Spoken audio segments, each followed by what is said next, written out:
유희열이 쏘아올린 작은 공의 가요계는 표절 논란으로 골머리를 썩고 있다. 가요계가 표절 의혹으로 직격탄을 맞았다. 스타 작곡가로 사랑받던 유희열은 그의 천재 작곡가 명성에 오점을 제대로 남겼다. 유희열뿐만이 아니다. 후배 가수 이무진의 히트곡 신호등도 표절 의혹 제기로 시끄러운 상황이다. 지난 19일 각종 온라인 커뮤니티에는 이무진의 신호등과 일본 밴드 세카이노와리의 드래곤 나이트를 비교하는 유튜브 영상이 올라오며 유사성을 주장하는 글이 올라왔다. 신호등은 이무진이 작사 작곡한 노래다. 무엇보다 이무진은 신호등으로 멜론 1위 가온 차트 5관왕을 차지하며 대세 싱어송라이터로 자리 잡았다. 이무진의 소속사 빅플래닛메이드는 신호등은 아티스트 본인이 직접 겪은 감정을 토대로 만들어진 창작물이라면서 즉각 반박했다. 이어 전체적인 곡의 구성과 멜로디, 코드 진행 등을 분석한 결과 유사 의혹이 제기된 곡과는 무관하다고 강조했다. 이에 누리꾼들의 반응도 나뉜다. 이건 좀 억지 같다. 잘 모르겠는데 등의 표절까지는 아니라는 의견과 0.75배속하면 똑같다. 닮은 수준도 아니고 그냥 똑같네라며 표절이라는 의견으로 분분하다. 가요계 표절은 고질병과도 같다. 조영수도 이를 피할 수 없다.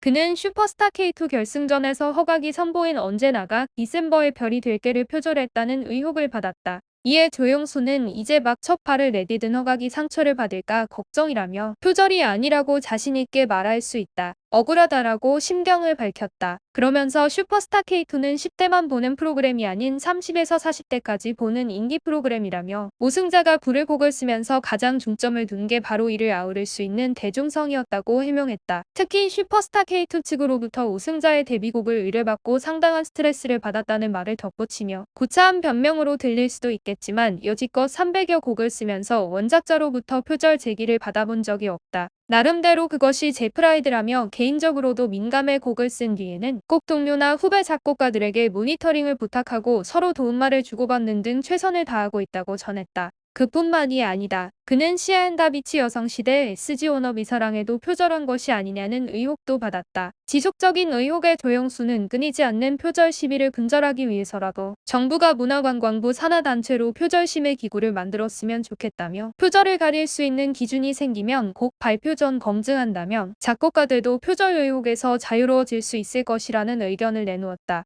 조영수 말이 맞다. 다른 노래를 듣다가도 비슷하다는 의견 하나의 표절 의혹이 생긴다. 표절에 대한 정확한 기준이 필요한 상황이다. 그러나 기구가 생긴다고 해서 표절 논란이 더 이상 발생하지 않을까? 표절 여부는 법적으로 당사자 간 문제인데다 표절과 레퍼런스, 영향 등의 경계가 모호해 제3자가 속단하는 것은 굉장히 위험하다. 표절 여부를 가리기 전에 각자의 양심을 걸고 정직하게 곡을 만들어야 한다. 이제라도 가요계의 잘못된 관행을 이번 기회에 바로 잡아야 한다. 과거 표절 논란으로 한창 시끄러웠을 때 라이머와 김영석은 표절 논란에 대해 각자 다른 의견을 냈었다. 라이머는 곡 표절 논란에 대해 성급하게 얘기하면 안 된다는 입장을 밝혔었다. 그는 이 노래를 들었더니 저 노래 느낌이 생각난다. 이 정도로 표절이라고 얘기한다면 더 이상의 발전을 못하게 한다. 음악가들은 더 만들 곡이 없다며 엄격한 기준은 오히려 음악 발전에 도움이 되지 않는다는 입장을 드러냈다. 한편 김영석은 음이 12개인데 어떻게 비슷한 음악이 안 나올 수 있느냐. 이 말은 다 변명이다라고 강하게 말했었다. 그는 표절 논란에서 가장 중요한 것은 대중들이 갖는 느낌이라면서 대중들이 전문적인 용어를 모르더라도 감성적으로 그 소리가 비슷하다고 느끼는 것이기에 작곡가들이 조금 더 주의를 기울여야 한다고 자신의 소신을 밝혔다. 전문가들의 의견은 극명하게 갈린다. 현 사태가 필요 이상으로 과열되었다는 입장과 스타 작곡가가 그러면 안 된다는 비판 등 의견이 다양하다. 모호한 표절의 기준을 어떻게 잡을 것인지 논의해야 할 문제들이 많지만 중요한 것은 개인의 양심이다. 레퍼런스는 존경을 담은 오마주든 정도를 지나치면 안 된다. 늘 정도가 지나쳐서 문제가 발생한다. 오늘의 이슈를 살펴본 당신의 생각은 어떠한가요?